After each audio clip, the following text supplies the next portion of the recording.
When my uncle passed away, he left behind a run-down ranch in Eldridge County, one of those towns where everyone knows your business. The house sat on about 40 acres, most of it overgrown fields and broken-down fences. There was a barn, too, leaning like it might collapse any moment. I wasn't thrilled to stay there, but I needed a break from everything, especially from Nelson. We'd broken up 6 months earlier. He didn't take it well. At first, it was texts. I blocked his number. Then, multiple emails. Coincidental sightings around my gym, my job, and my sister's school made me really nervous. When he finally stopped showing up, I thought maybe it was finally over. I was wrong. My first night at the ranch was quiet. Too quiet, the kind of silence that buzzes in your ears and makes every creak sound like a scream. I slept in the old guest room upstairs. The window overlooked the barn. Around 4 a.m. I woke up. No idea why. One of those sudden gut-level wake-ups where your body knows something before your mind does. I sat up, heart thumping for no reason, and looked out the window. The barn door, which I had definitely shut before dark, was wide open, swinging slowly back and forth in the faint wind. At first, I told myself it could have been the weather. Maybe the latch was loose. I stayed awake until sunrise. The next morning, when I checked the barn, there were sneaker prints, fresh, weaving between the broken boards and hay bales. Somehow I could relate them to Nelson. He loved sneakers, and based on how I knew him, he hadn't gone far. Something told me that he would be back, and I was right. That night I closed all doors and pulled down the curtain windows. Around 4:30 a.m., I woke up again. Same feeling. That eerie certainty that something was wrong. I didn't want to look outside. I tried not to, but my eyes drifted to the barn. This time there was a figure standing right outside the front window, completely still, watching the house, watching me. I knew it was him. I knew it was Nelson. I tensed. I tried to scream. I couldn't. I was unable to. Then, out of nowhere, he banged the window angrily. "Open the door, Miriam," he shouted. "Open it or I will hurt you," he added, now banging the door furiously. I dialed 911. I was really frightened for my life. Before anybody showed up, he was gone. But his message was clear. He meant business. I filed a police report in the morning. They promised to investigate the case and take appropriate action. But they advised me to get a restriction order, which I did. But first things first, I moved out of the ranch house that afternoon. I moved back in with my parents. A few days later, I got a call from the sheriff's office. They told me that they couldn't trace Nelson. However, they did find book in a nearby waiting bay. Inside the book was a photo of me. On the back there were shaky writings, like someone trying to send a message. "Me and you for life," it read. They suspected it was Nelson. Nelson had taken many photos of me when we dated. At one point, I wondered why he always seemed to want every photo of me for himself. I guess the stalking started a long time ago, long before we broke up. I just couldn't see the signs. Today, I feel desperate and sorry for myself, knowing that he will always want to be with me. Forcefully. I just don't know how this narcissist crossed my path.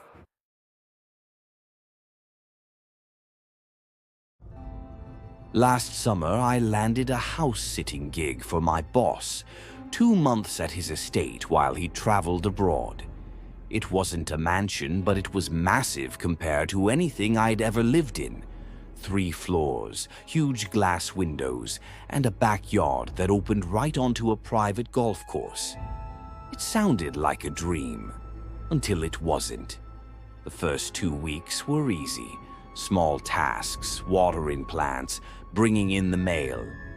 Most days I'd walk the empty golf paths at sunset just to clear my head. There weren't many golfers this time of year. The heat kept most people inside. One evening, maybe 3 weeks in, I was walking along the 6th hole when I spotted something strange. Down by the old maintenance shed, standing just off the cart path, was someone. They weren't playing golf. They were just standing there, half-shrouded by the trees, facing me. It wasn't until I got closer that I saw the baseball cap pulled low, the familiar lean of his posture. Drake, my ex. I hadn't seen him in nearly a year, not since he'd started showing up at my old apartment in the middle of the night, pounding on the doors, screaming apologies. My pleading to leave me alone hadn't stopped him yet, and it looked like it hadn't now either. I stopped in my tracks, horrified. He didn't move, didn't even blink, just watched. I turned, pretending not to notice, and walked calmly, too calmly, back toward the house. Inside, I locked the front door and pulled the curtains down. I tried to convince myself that it wasn't him. That's probably just a maintenance worker, I told myself. But deep down, I knew it was him. How could I ever forget the man who gave me sleepless nights just a few months ago? That night I heard it. The beep of the security system, the faint click of the front gate being buzzed. And then again, and again, over and over. As if someone was standing there, just pressing the call button, not saying a word. The security cameras were old, black and white, grainy at best, but when I finally checked the monitor, I saw him, standing outside the gate, staring up at the camera, smiling. I didn't call the cops. I didn't know what I'd even say. The buzzing lasted for 15 minutes.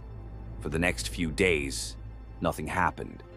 Then, the following Saturday morning, around 6 a.m., I woke to a faint metallic clang from outside. When I peered through the upstairs window, my blood ran cold.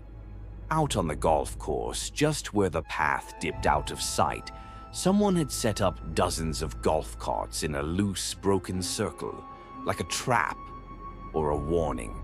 And standing at the center, arms limp at his sides, was Drake.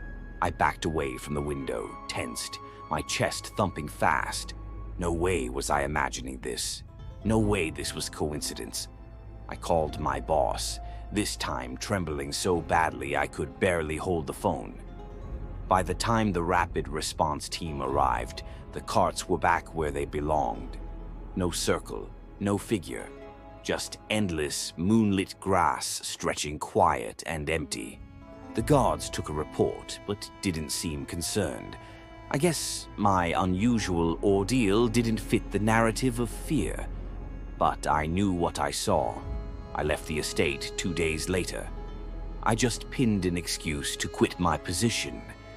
I just couldn't concentrate knowing that my ex was in the neighborhood, stalking me. It's been months now, but every so often when I'm walking past a park or driving by an open field, I see these weird images of a man standing out there, just like Drake did that morning. One thing I am sure is that he will always follow, stalk, and even scare me whenever he gets a chance. I have since obtained a restriction order against him, but I still don't know how I can make him leave me alone. For good.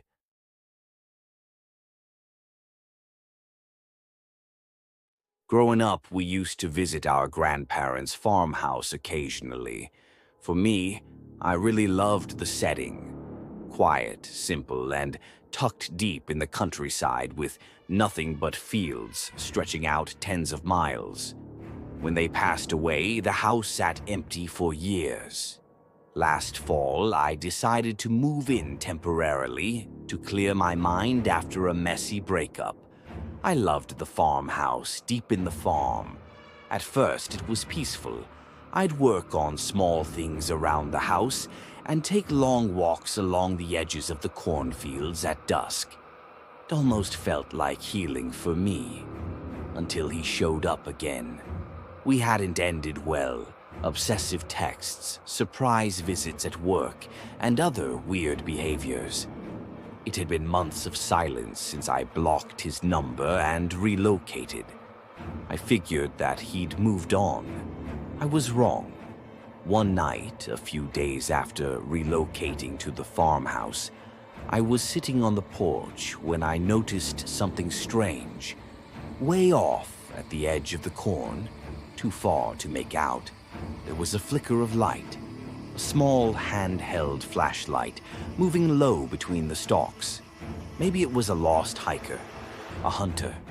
Still, something about the way it paused, then disappeared, then reappeared closer made my skin crawl. "Hey there," I called out. No answer. The light went dark. I went back to the house feeling really tensed. I told myself it was nothing. Maybe a neighbor's kid messing around. The next morning, I saw a small piece of paper stack under the front door, handwritten, messy. "Did you really think you could leave me behind?" The text read, all written in faint black ink. Outside, I found these big boot steps. Around the fields, there was nothing but the endless yellow sways of dry corn. I called my friend Kim. Kim knew my ex really well as we visited him several times. Also, Kim knew what I was going through after I broke up with my ex, Mike, including his obsessions and stalking behaviors. At one point, I remember Kim telling me that I was dealing with a narcissist. "He found me," I told Kim on the phone. "But how? Did you tell anyone about the farmhouse?" Kim asked, sounding terrified. "Number, just Mom and you," I responded. I knew he would be back. Mike was this person who used to push things. I had very little say when we dated. Things had to be done his way. Period. At night, around 1 a.m., I heard soft tapping on the window. I woke up and leaned on my pillow. I had switched off the lights. Then I saw this dark, eerie image of a man standing outside the bedroom window, pressing his face against it, looking inside. I froze. Then in a split second, it was not there. It was gone. For a few minutes, everything was calm. I thought he was gone. I thought I was safe. I tiptoed to the front window slowly. I switched on the lights. Then, through the sitting room window, I saw the porch, swinging back and forth, slowly, like someone had just moved it. That was the last straw. I couldn't wait for him for another night, all alone in the farmhouse. The next morning, I called my sister in Michigan and narrated my frightening experience at the farmhouse. She knew about Mike and his awkward behaviors. Later that day, I drove 500 miles east to Michigan. In my sister's house, I feel safe now, away from Mike, but every now and then I keep thinking, what if he trails me here in Michigan? How did he even know that I had moved to the farmhouse in the first place? I live in fear that one day, somehow, he will find me. I only hope that he will accept the fact that we broke up and move on with his life, and just leave me alone.